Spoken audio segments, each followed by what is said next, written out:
Alrighty, welcome to the training module here. We're going to be talking about how to properly invite, the invitation process.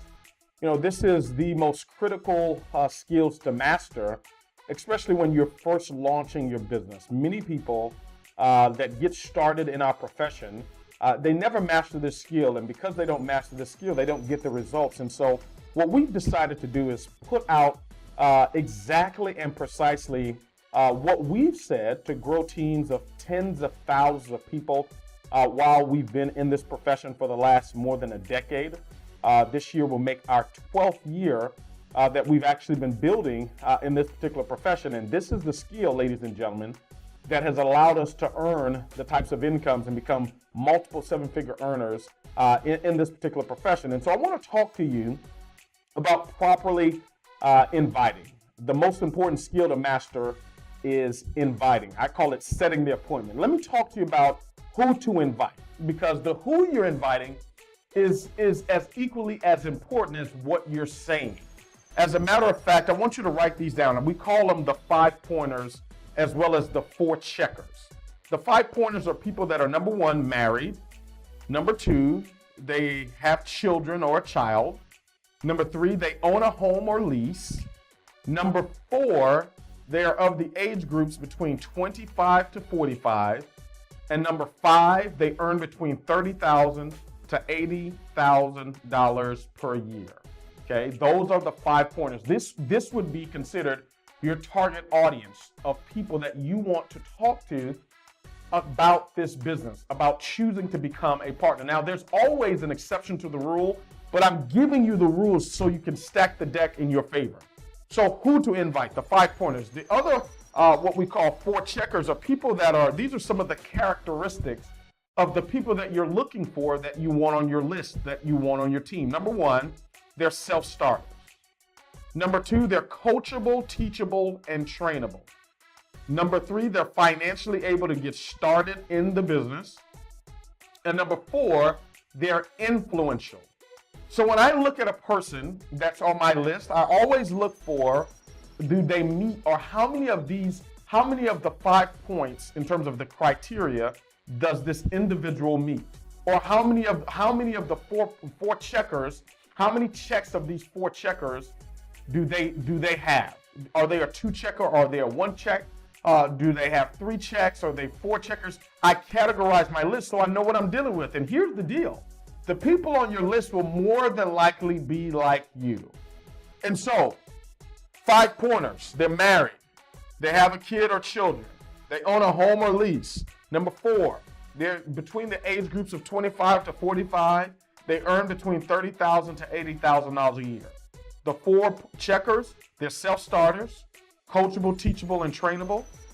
Number 3, financially able to get started. And number 4, they're influential. I want to share with you some words to avoid when inviting before I start walking you through my formula, okay? Words to avoid when inviting. Number 1, you want to avoid the word opportunity. You want to also avoid the words join this new business.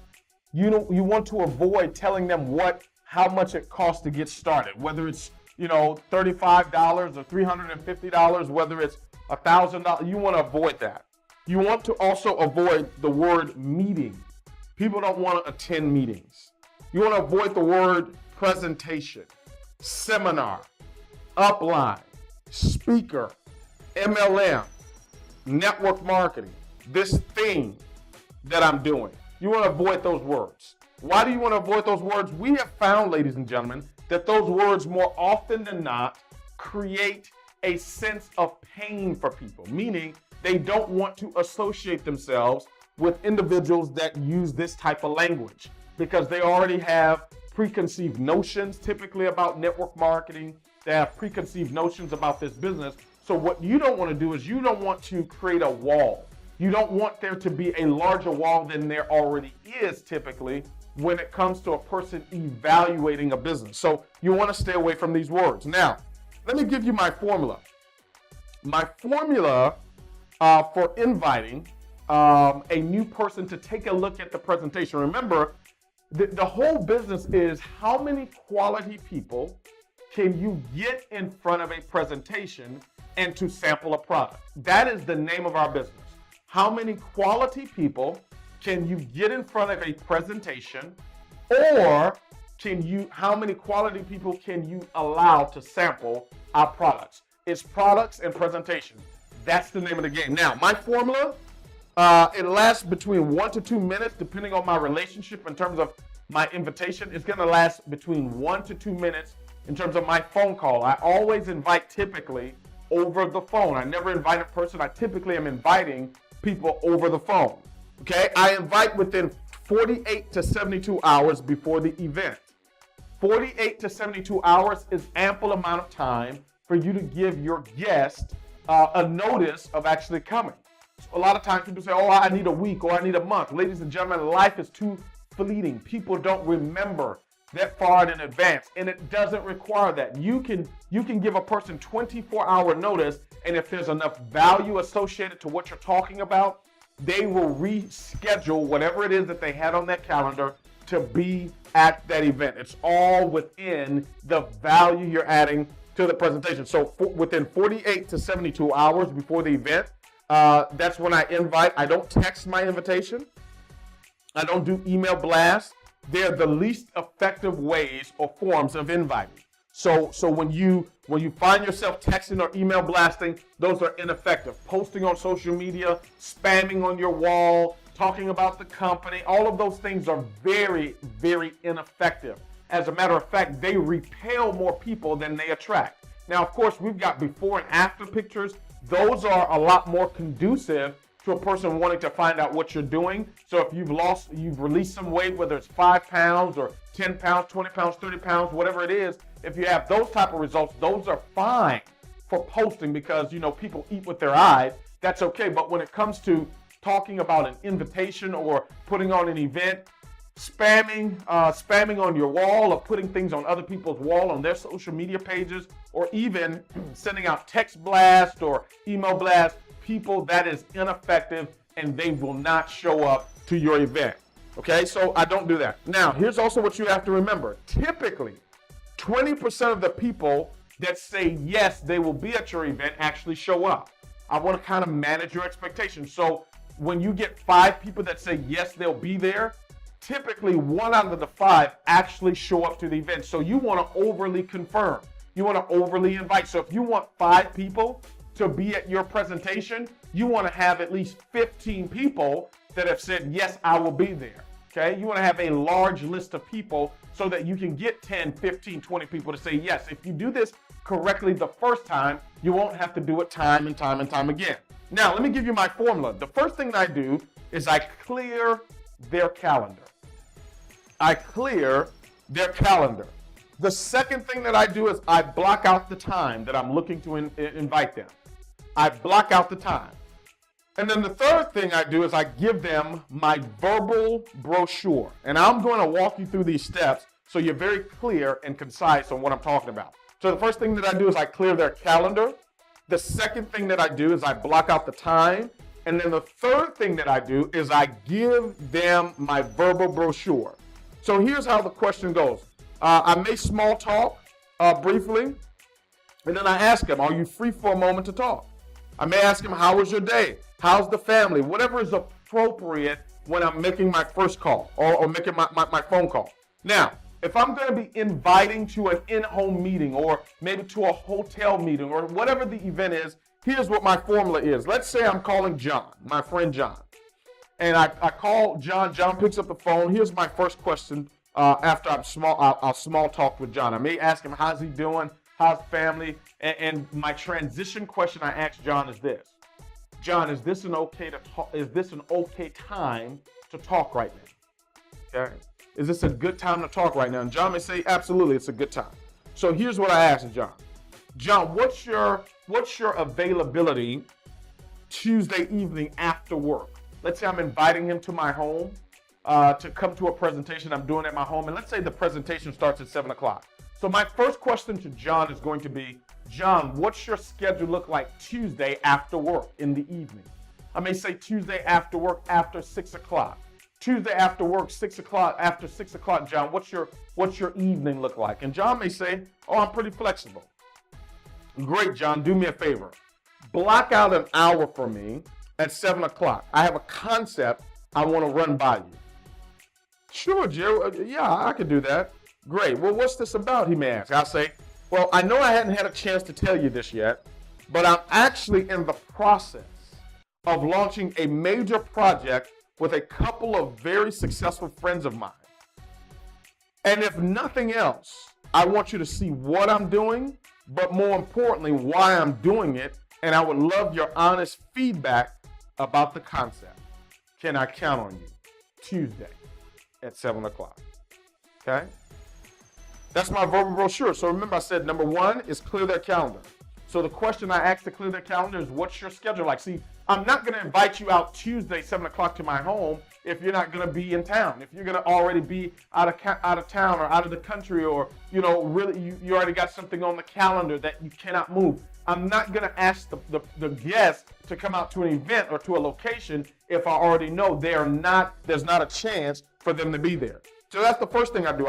I clear their calendar. The second thing, once I have found out that their calendar is clear, is I ask for the time. I'm asking for the time. Great. Do me a favor. Block me out an hour.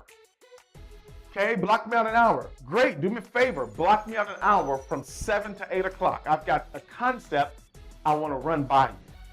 Sure. Well, what is it? This is my third step. Now my verbal brochure, like a regular brochure that a person hands you, it explains the who, what, when, where, and how of what you do. See, a verbal brochure, all you're doing is explaining what a pamphlet would normally do. You're just using your words to communicate it via the phone.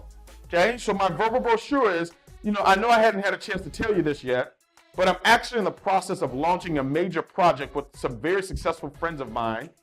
And if nothing else, I want you to see what I'm doing, but more importantly, why I'm doing it. And I would love your honest feedback over the concept. Can I count on you? So that's a verbal brochure. Another verbal brochure that we use is around the whole vision of Project Build It for Your Last Name. So after let's say, for example, I've told John to block out his calendar. I'll tell him, John, I know I haven't had a chance to tell you this, but recently I've partnered with some very successful friends of mine on a vision called Project Build It for Your Last Name. I don't know what you're building right now. I don't know what you're working on right now this year. But we understand that an inheritance is what you leave for people, but a legacy is what you leave in people. We're working over the next 18 months with individuals that we know of that have passion projects that they want to pursue, or individuals that we know of that have purpose work that they know they've been called to do, but maybe they don't have the money. Maybe they don't have the time. Maybe they don't have the experience, the credibility. Maybe they don't have the platform to stand on so that their gift, their talent, their skill can be seen. Well, over the next 18 months, with what we're working on with this project, you will be in the position where you have the resources to go and pursue your passions and to answer the call on your life, your purpose work. You will have the resources to build it for your last name. That's what it's all about. That's what Project Build It for Your Last Name is all about. And so that's the key to what we're doing. That's the key to the invite. That's the key to the verbal brochure. Now, if you're going to be inviting, let's say, to an opportunity call, I do it within 24 hours or less. Okay, when I'm inviting to an opportunity call, this may be a launch call. An opportunity call is typically a conference call. So I use the same formula to invite for a conference call. I ask the same questions. Number one, I clear their calendar. Number two, I block out the time. And number three, I give them the verbal brochure. Same concept, same thing. Now, here's some objections that typically come up. Now, when you have these objections come up, it's because you've used some of those words in the very beginning that I said I wanted you to avoid. So, what is it? Tell me more. Okay, well, Jarrod, what is it? Tell me more. Well, I would love to, John. But it's one of those things that I don't even want to discuss over the phone, and I'm sure you can understand. That's how I answer that question. Well, what is it, John? It's one of those things I don't really want to talk about over the phone, and I'm sure you understand. Okay. Is it network marketing? John, are you looking for network marketing? No, I'm not looking for network marketing. Well, great, you need to meet with me. Well, is it network marketing? Are you looking for network marketing? Yeah, I'm looking for network marketing. Well, John, great, you need to look. You need to meet with me. Okay. Is it one of those things? What things? That's my answer. Is it one of those things? What things? Another question that may come up in terms of objections. I've heard things like this before. Things like what, John? Because I've never talked to you about building anything for your last name. And so those are some of the things that I use in terms of objections, to handle objections. I want you to listen to this training multiple times. Listen to this training at least 7 times.